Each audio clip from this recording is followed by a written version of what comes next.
Sports Professor Rick Horrow, welcome to Beyond the Scoreboard, the show that goes way beyond the trillion-dollar business of sports, deal-making, law, marketing, whole host of stuff. If you want to see our 15 to watch, which we do every week, the top 15 items, plus the 5 top tech and the 5 top power stories, the philanthropic stories, look at our at Rick Horrow, horrowsports.com, Washington, NBCWashington.com, and a whole bunch of places with our partners at NBC that we do this podcast with on a regular basis as well. And join us, subscribe to us on Apple Podcasts and Google Play and Stitcher and Audio Boom and iTunes and wherever amazing content is found. And speaking of amazing, you got to start with March Madness. I understand that there's no way around it. And to tease, we're talking all things hockey with Bill Daly, the number 2 guy at the National Hockey League, the deputy commissioner of the NHL. We caught up to him in San Jose at the All-Star Game in a sweeping interview that I'm sure you will like. But first, let's deal with March Madness. And of course, what's changed since last year? Gambling. That's what. U.S. Supreme Court, as we know, last May overturned the federal law that previously withheld legal sports books to Nevada. And Bloomberg says 7 more states have now begun to allow betting, and a couple dozen others are considering to follow suit. Nationwide, operators' gambling revenue could reach about $6.5 billion by 2023. And bettors in Jersey, where legalization arrived last June, already wagering about $400 million every month. Tens of millions of Americans who otherwise rarely bet on sports will fill out a March Madness bracket and put down $10 or $20 to enter a pool with friends or coworkers. And the bottom line is, it is bigger than ever before. We usually talk about this time the amount of unreported illegal gambling. It'll still be there, but the illegal gambling, certainly money into coffers of states, and it's going to be worked out over time. The other deal is what it means to the city around the Final Four as well. 2019 March Madness music series in Minneapolis. Singer and songwriter Katy Perry headlines the Capital One Jam Fest. We're going to take a short break, but when we return, more Rick Horrow, the sports professor. Welcome back to Beyond the Scoreboard with Rick Horrow. We pick up right where we left off. On April 7, DJ and producer Zedd tipping off the night. The music series held at the Armory in Minneapolis and opened at the AT&T Block Party on April 5. Twin Cities can get an economic boost of $102 million in spending and 94,000 non-resident visitors coming into the metro, according to a study done by Pennsylvania firm of Minnesota's Events Local Organizing Committee. Fresh off a Super Bowl last year, hosting the Final Four, another opportunity for Minneapolis to showcase itself not only downtown, but the rest of the region, which is why Mercedes-Benz Stadium in Atlanta and Lucas Oil in Indy and New Orleans' Mercedes-Benz Superdome, NRG Stadium in Houston, and University of Phoenix Stadium in Phoenix have coveted the game for the next 5 years and are getting it. So it is not just the economics as well, but also the philanthropic aspect to allow people to be able to make commitments in a higher platform and a more visible platform than they may ever have. Infinity commits about $1 million donation to commit to the American Cancer Society through March Madness. Division I men's basketball coaches battled against one another for fan votes for the automaker's Timeout for the Win campaign. The men's basketball head coach of Iowa State, Steve Prohm, came away with a victor with Infinity, about $360,000 to Coaches versus Cancer in his name. Second and third place voters, Bob Huggins of West Virginia, Chris Holtman of the Ohio State University. They make a contest out of this, and since 2009, the automaker has donated more than $9 million to a variety of charitable organizations in connection to the partnership with the NCAA, and is using this year's legal gambling during the NCAA tournament to give back. Good idea in a lot of different contexts. Now, finally, Where has this been? We've been through this a couple of weeks and you haven't heard it. Well, here it is, our annual report of the Challenger Gray and Christmas study. It is that global outplacement and executive coaching firm that talks about lost productivity. And they say this year, every hour spent on games can cost employers $2.1 billion for $13.3 billion over the length of the tournament that ends with the national championship in Minneapolis. The research done by staffing firm Office Team indicates that the championship game on April 8 will be the culmination, but during the week, 25 and a half minutes of the workday on average spent on March Madness related activities. And a survey by T-Sheets and QuickBooks showed that at least 48% of people participating in March Madness won their brackets during work hours. However, the basketball tournament can foster a little excitement among coworkers and streaming games during work hours. Heading to a local restaurant to watch games and filling out brackets, just discussing the games with coworkers will mean hours of distractions during the 3-week tournament. Andrew Challenger, the vice president of the firm, said, but he adds, the employers should use the tournament games to build morale and not restrict employees. About 97 million people watched March Madness last year, even more on devices, tens of millions during work hours. And I say a happy worker is a productive worker. So listen here. If you're thinking about doing this, tell your employer, I'm watching the games or else, and I said so. Well, don't say that, but hey, bottom line is this Thursday, this Friday, obviously something special. And it's not just basketball.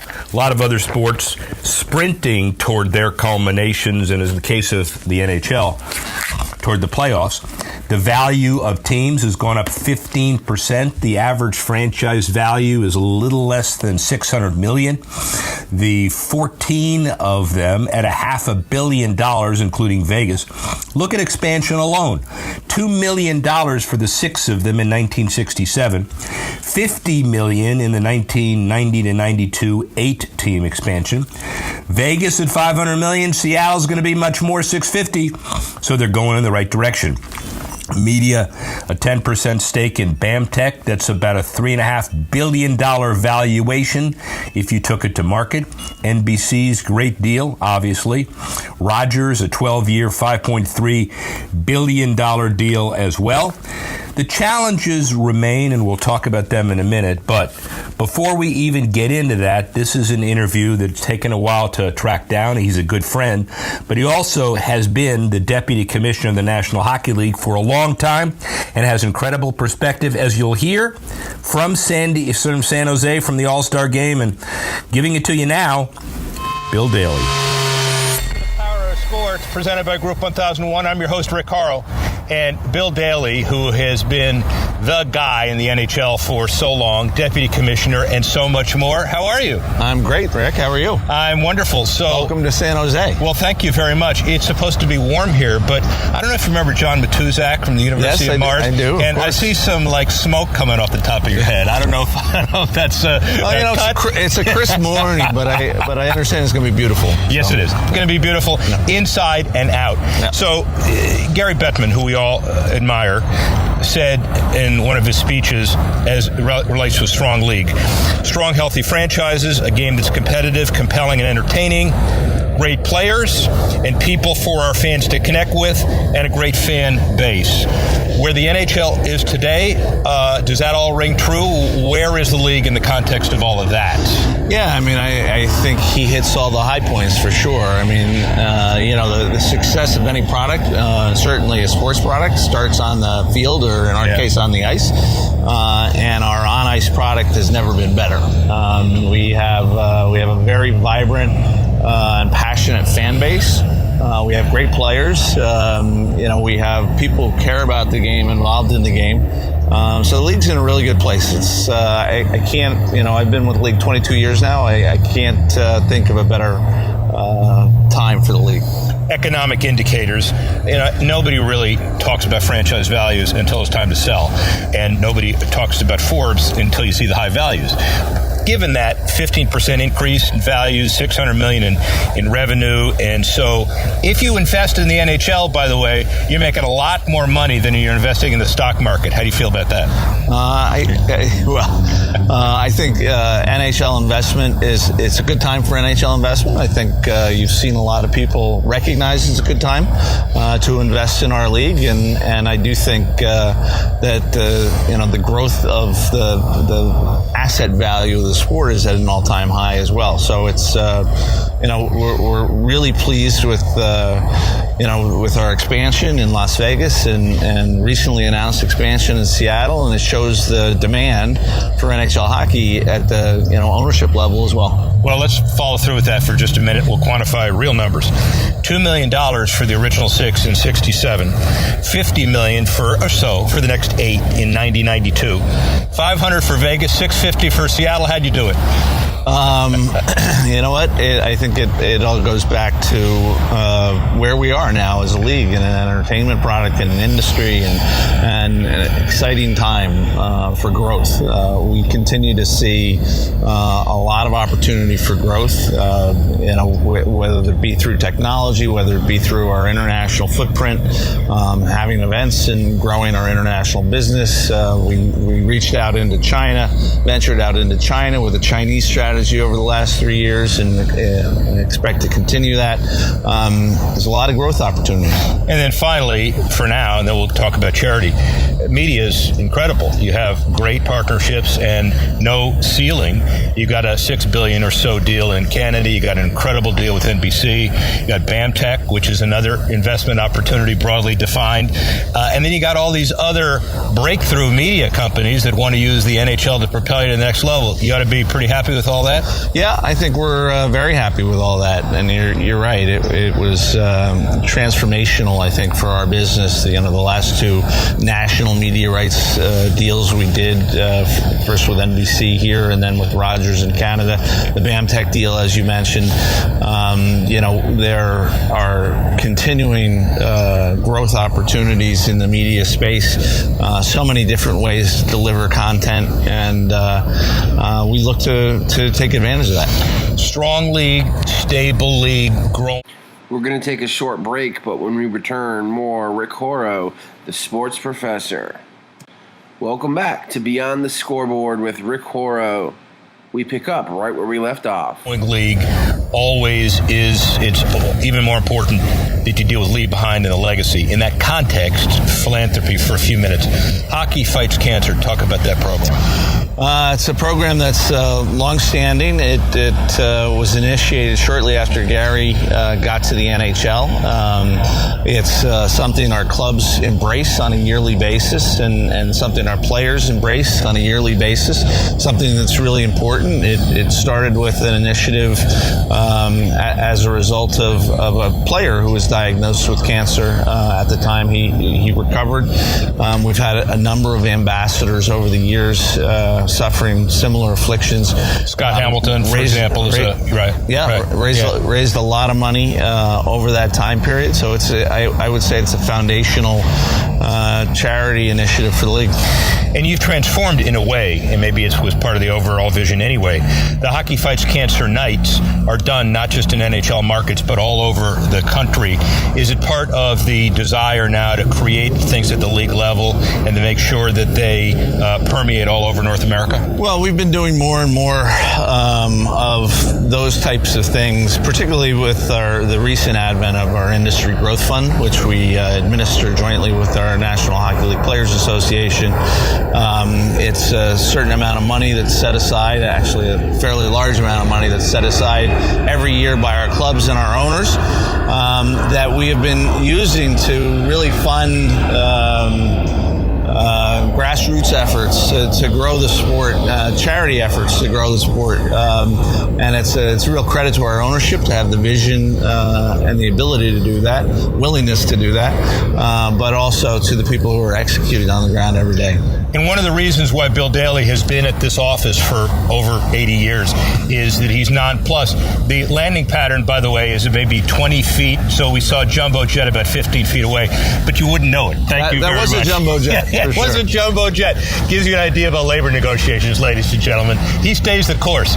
Not changing the subject, but to stay on it. Environment, very important to a lot of your kids. Frozen ponds and rinks in Canada, otherwise as well. How does the environment and the greening issues play into all this also? Well, another initiative that really spearheaded originally by the commissioner probably about 10 years ago, wanting to make a difference in the environment, understanding the issues associated with artificial ice and the issues they raise. And we have an individual internally who is dedicated 24/7 to the greening issues and running our greening program, and so Omar Mitchell. Something that's very, very important to us, something we consult with every club when they're designing arenas, something we work with our clubs on a regular basis, even with existing arenas with respect to environmental friendly practices, something very important to the commissioner and the league and the owners. Diversity. We celebrate Willie O'Ree's long overdue acceptance and election to the Hall of Fame. He stands for this, but you all have done much more than that relative to diversity in the NHL and otherwise. Talk about it. Yeah, hockey is for everyone, and yet another initiative that is we've done jointly with USA Hockey as a kind of flag bearer for that program, and it's all about creating and encouraging diversity and inclusion in our sport at all levels of our sport, and it's something we take very seriously, and we think is important to the growth of our sport. We think it's important both to the fandom of our sport, but to participation in our sport, and I think it kind of dovetails with the grassroots efforts we're making in a lot of the inner city areas, making balls and sticks available to youth, so they get a grasp and an understanding of what our game's about and the principles of our game. And hockey is for everyone's been a driver for that. Great segue, because balls and sticks are important, but facilities and ice are also very important. So the youth development programs, the Learn to Skate programs, the hockey development across North America, one of your more incredible initiatives of all of them. Talk about that.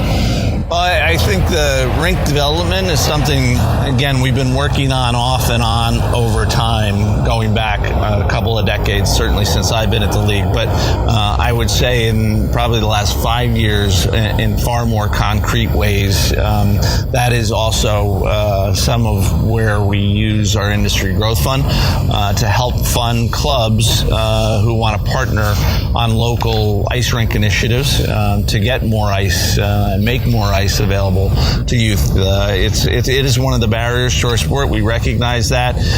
We think you can play not only on ice but on hard surfaces as well, and the ice will come secondary, but obviously the more ice rinks the better, and that's important for us both in the United States but also in Canada. Well, and also obviously it's a key to the Sun Belt strategy in places where this isn't exactly the Sun Belt, but in places where hockey was not it didn't have a cultural beginning, let's say. And so the NHL All-Star, we're inundated by it. By the way, why isn't your face on a puck?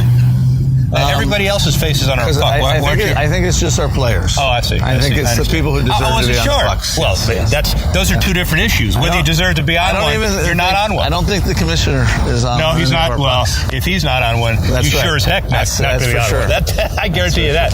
But so, talk a little bit about the embracing of the All-Star Weekend by San Jose and Northern California.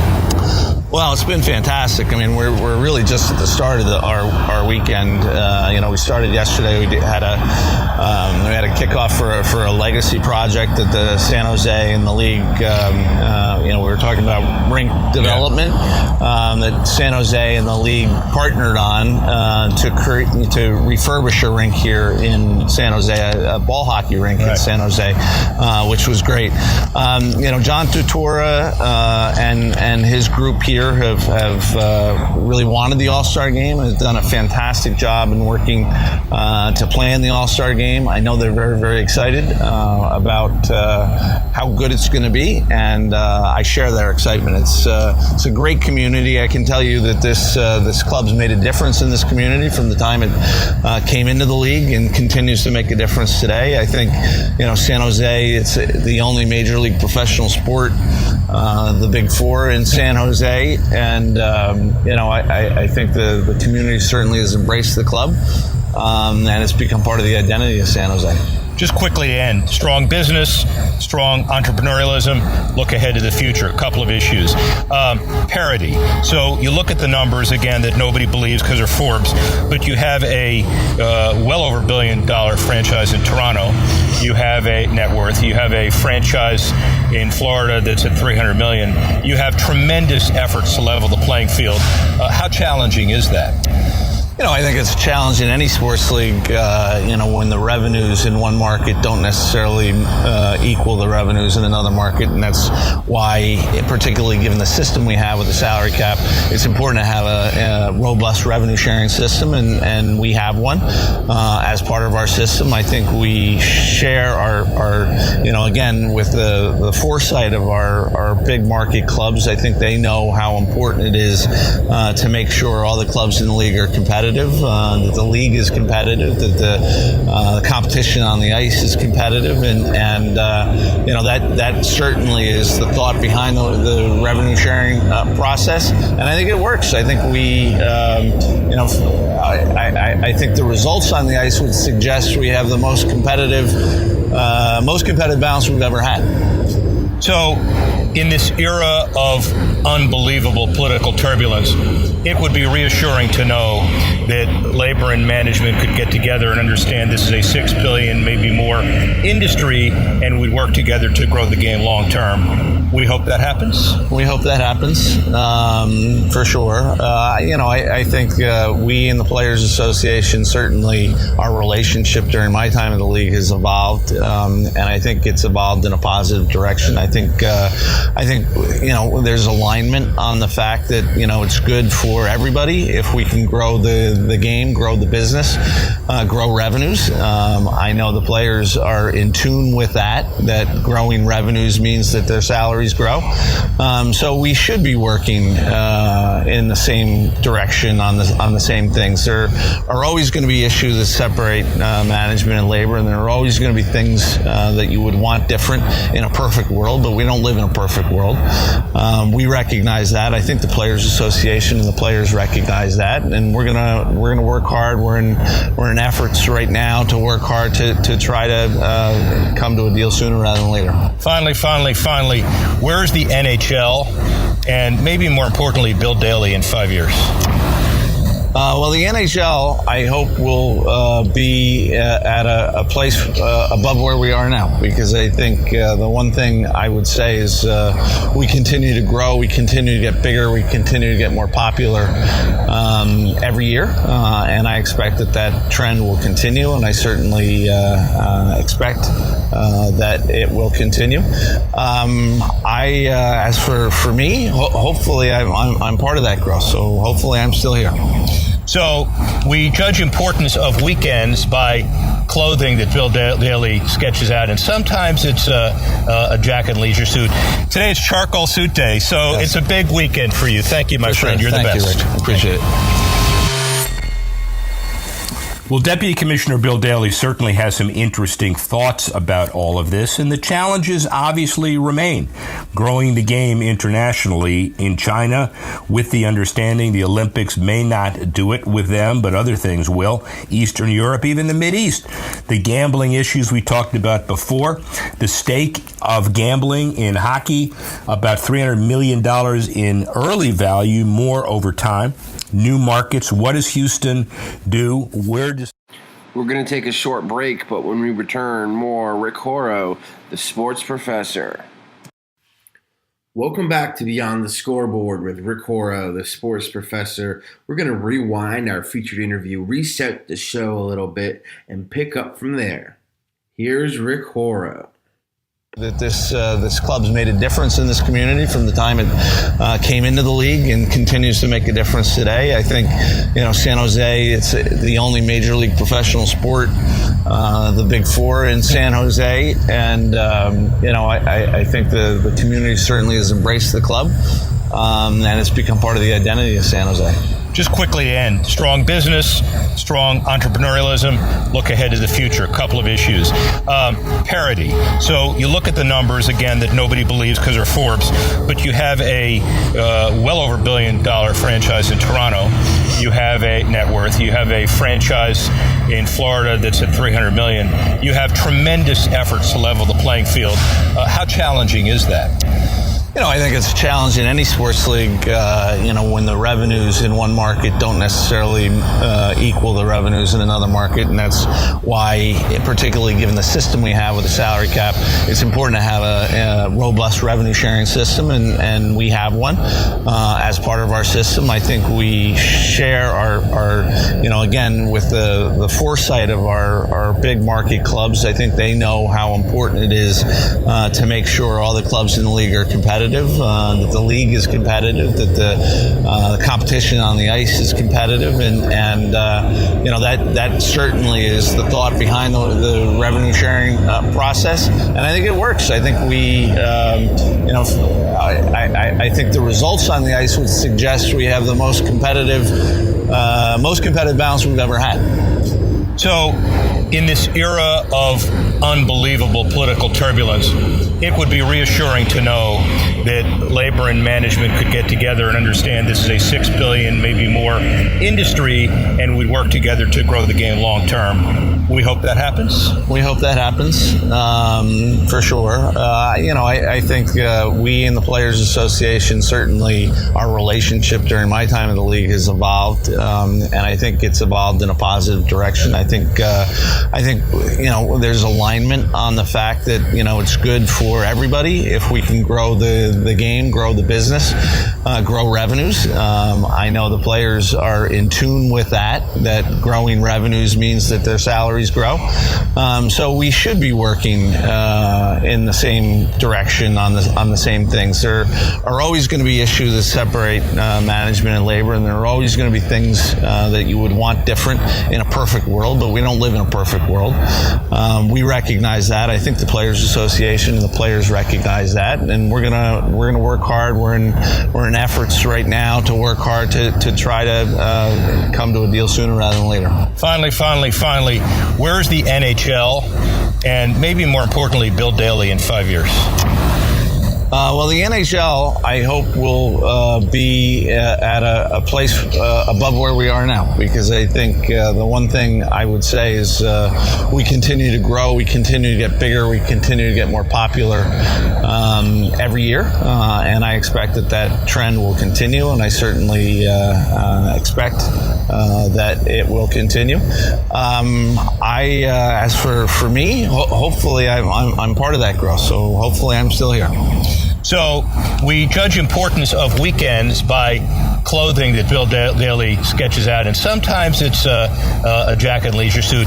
Today it's charcoal suit day, so It's a big weekend for you. Thank you, my friend. You're the best. Thank you, Rick. Appreciate it. Well, Deputy Commissioner Bill Daly certainly has some interesting thoughts about all of this, and the challenges obviously remain. Growing the game internationally in China, with the understanding the Olympics may not do it with them, but other things will. Eastern Europe, even the Mideast. The gambling issues we talked about before. The stake of gambling in hockey, about $300 million in early value, more over time. New markets. What does Houston do? Where does Phoenix go? How far do they give them a chance to get the arena done? And then the haves and the have-nots. When you think about it, Toronto is worth about $1.4 billion at number 2, especially their new naming deal, $500 million with Scotiabank. The Florida Panthers, 30th at $305 million. So the gap is there, and it's getting wider, and that is an issue. But absolutely convinced that if there's anybody around that can solve these issues, it's the team of Gary Bettman and Bill Daly. Well, let's talk NFL. The first thing they did is to switch Super Bowl networks between CBS for the 2021 game and NBC for 2022. 2022 Super Bowl competes directly with the Beijing games, and the New York Post said it believes to be the first time the Olympics will have been preempted off broadcast TV since NBC first started producing them in '88. The Beijing games start February 4 and the Super Bowl February 6, the opening night of the Olympics. And by taking the 2021 game, CBS can sell its own Super Bowl without going up against the Olympics. And by taking 2022, NBC can package both mega events together. A win-win for everybody. Leave it to the NFL to come up with that solution. The NFL also marketing certain things to the benefit of consumers. The contest will give one fan's season ticket away for a century.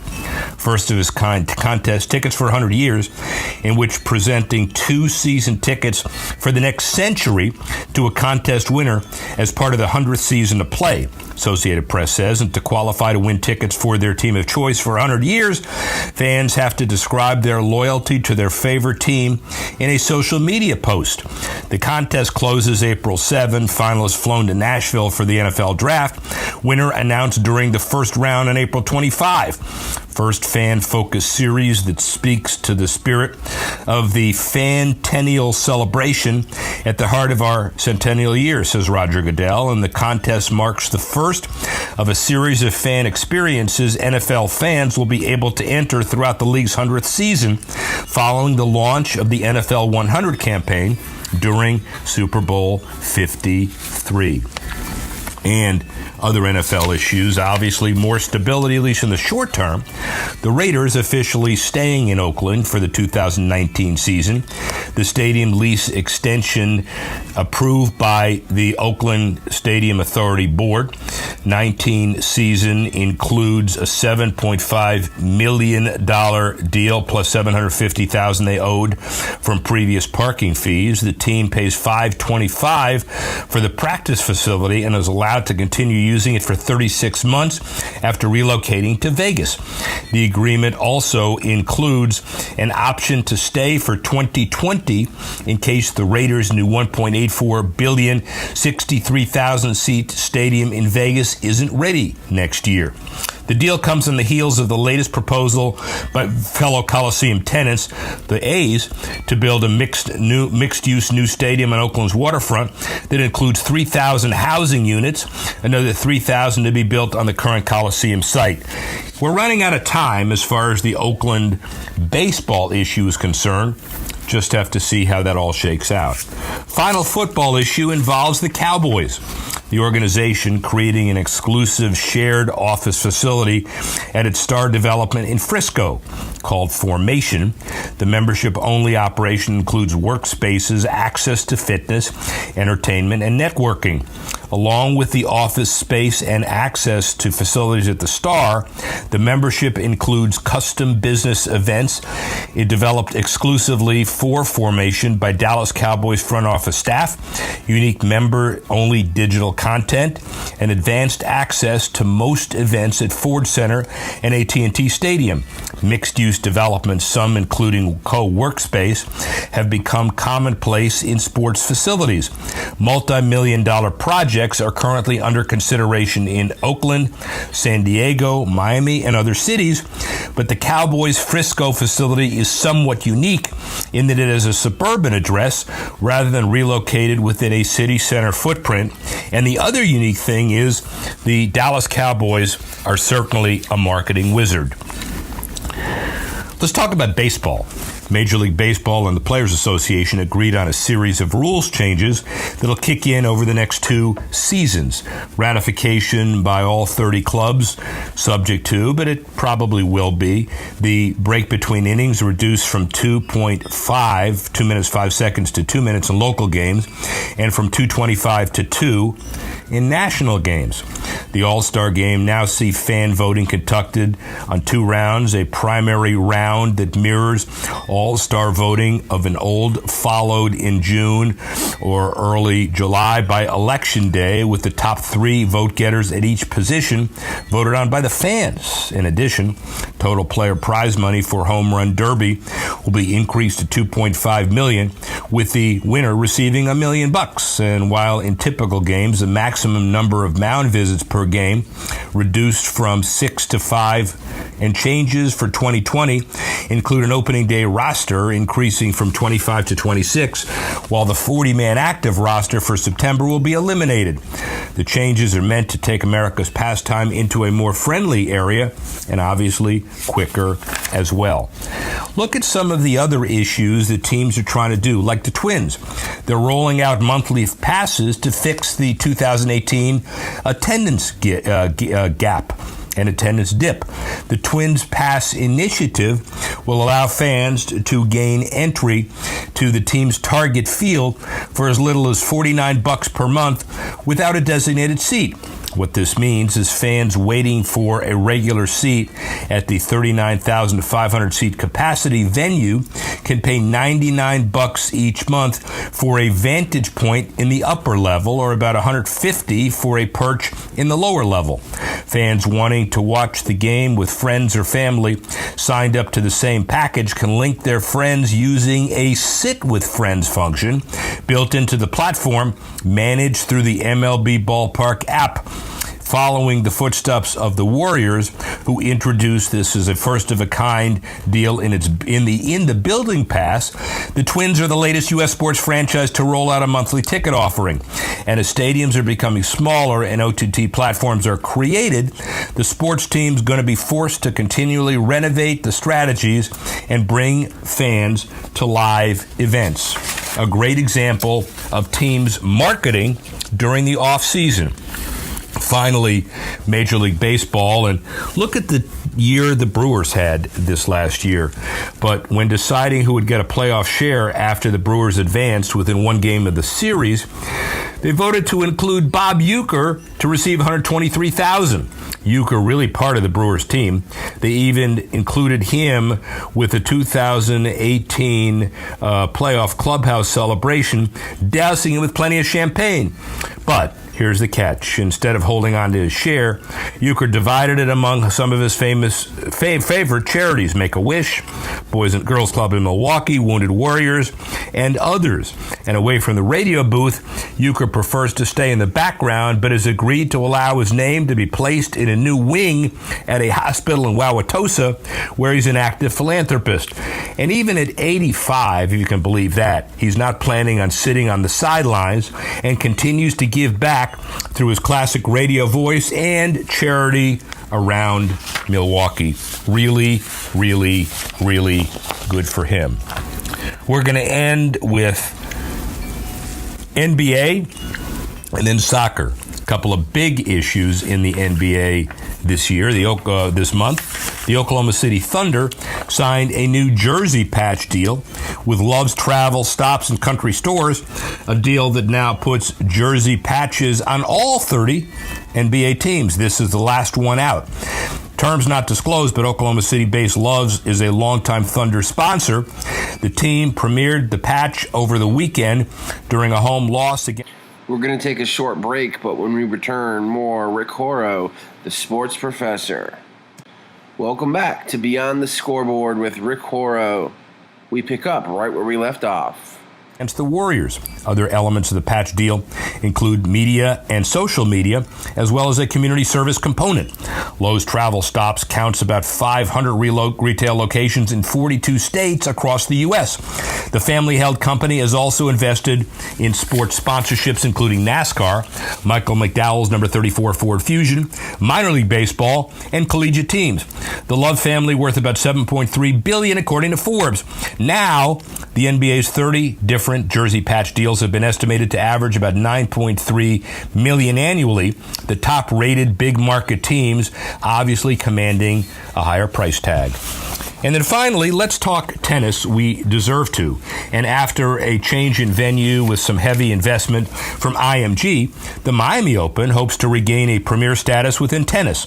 Of late, the long-standing tournament has fallen behind the likes of BNP Paribas and Indian Wells, the winner of Tennis Tournament of the Year award every year since 14.